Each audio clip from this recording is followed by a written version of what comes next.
Saya menikmati ya, temuan dari Bung Angga pribadi mengenai intelektual dan masyarakat dalam kasus Jawa Timur ya, tahun-tahun reformasi ya, di era pilkada ya, bahwa memang intelektual tak hanya menjadi agen dari good governance ya, tapi banyak juga kasus intelektual dia terjatuh menjadi instrumen kekuatan predator yang justru membajak demokrasi ya, intinya temuannya itu. Karena memang melihat dunia apa adanya, pada dasarnya intelektual itu sebagaimana politisi, sebagaimana sebagian ulama Pak ya, sebagian ulama ya, juga terbelah-belah ke dalam berbagai kelompok dan kepentingan yang selalu saja tidak semuanya positif tapi juga negatif ya.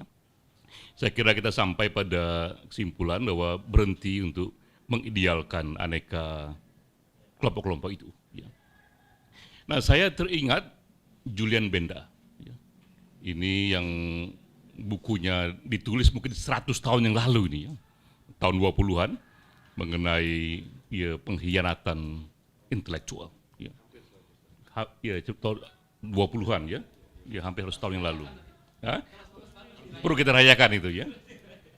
Ini buku yang orang bilang ini membuka mata, karena dia bercerita bagaimana intelektual mulai berkhianat ya, mulai mengabdikan diri kepada kepentingan-kepentingan parsial dan meninggalkan peran utamanya yang menurut Julian Benda seharusnya menjadi satu kekuatan yang merepresentasikan public interest ya, dan ideologinya waktu itu dirumuskan sebagai ideologi humanisme universal ya.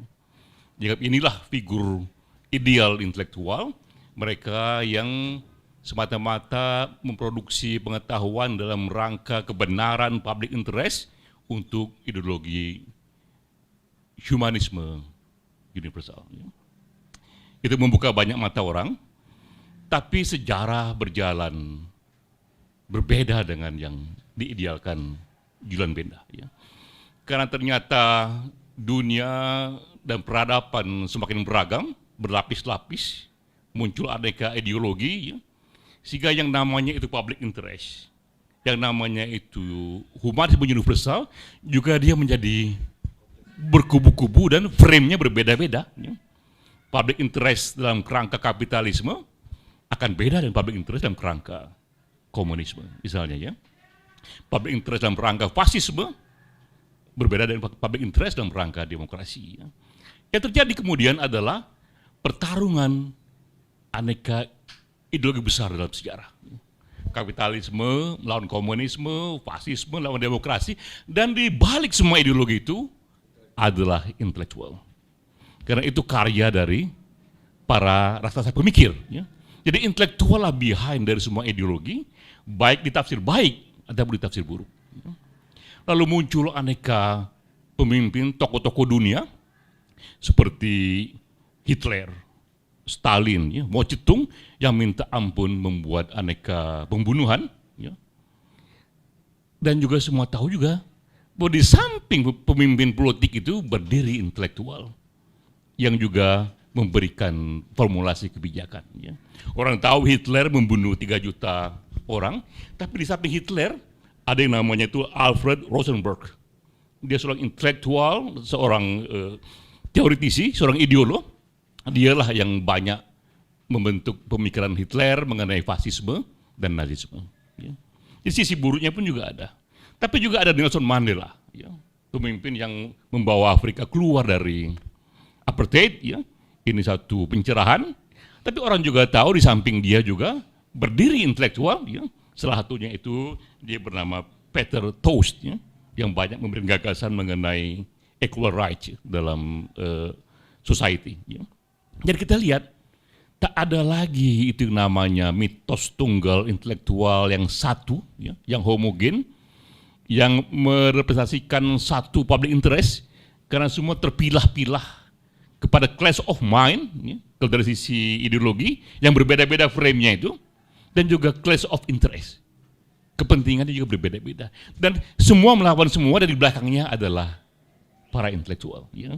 Jadi intelektual pun masuk ke dalam pertarungan itu. Tidak ada lagi mitos intelektual yang tunggal sebagaimana yang diidealkan Julian Benda, karena semua larut dalam satu masyarakat yang terbelah-belah, yang apapun yang terjadi di belakangnya ada aktor intelektual. Ya.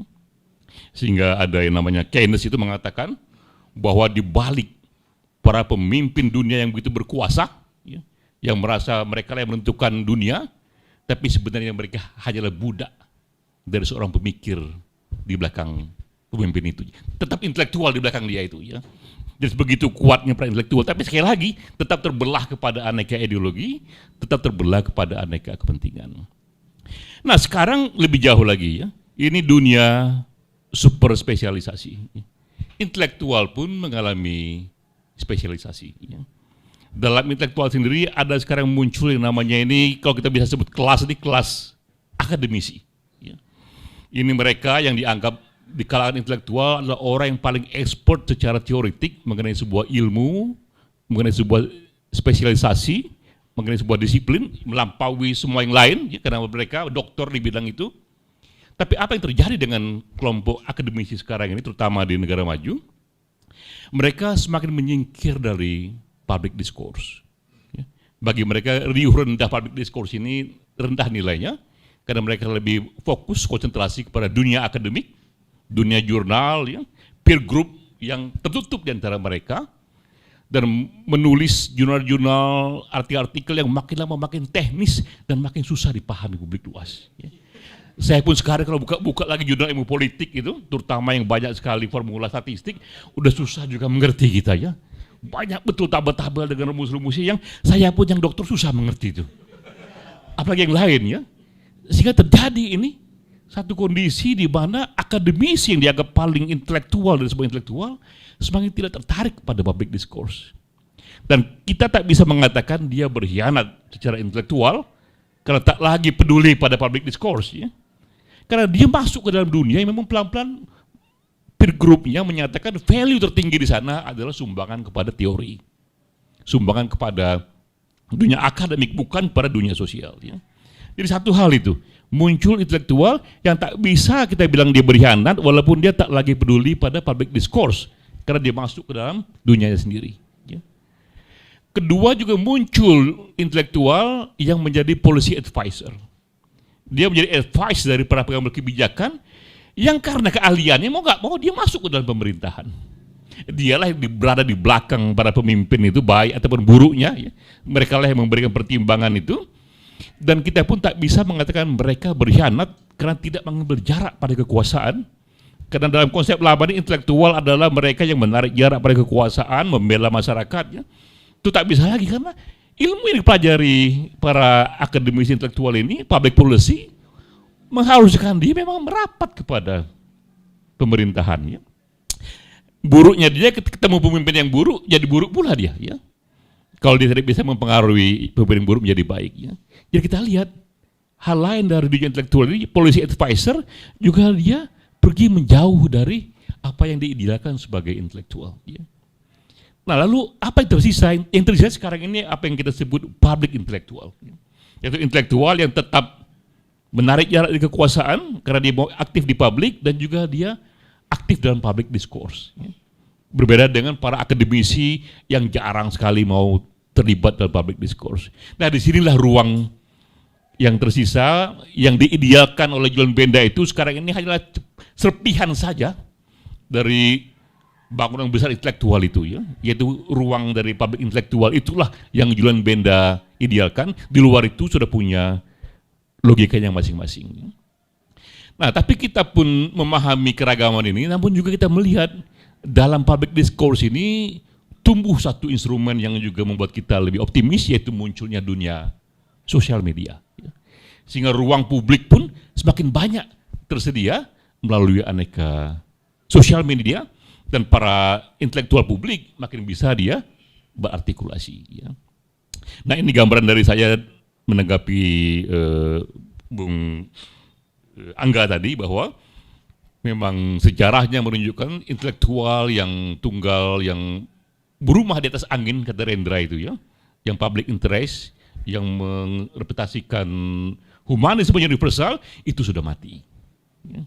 Sudah berevolusi, terbelah oleh clash of mind, aneka ideologi, terbelah juga oleh clash of interest dari berbagai posisi itu. Ya.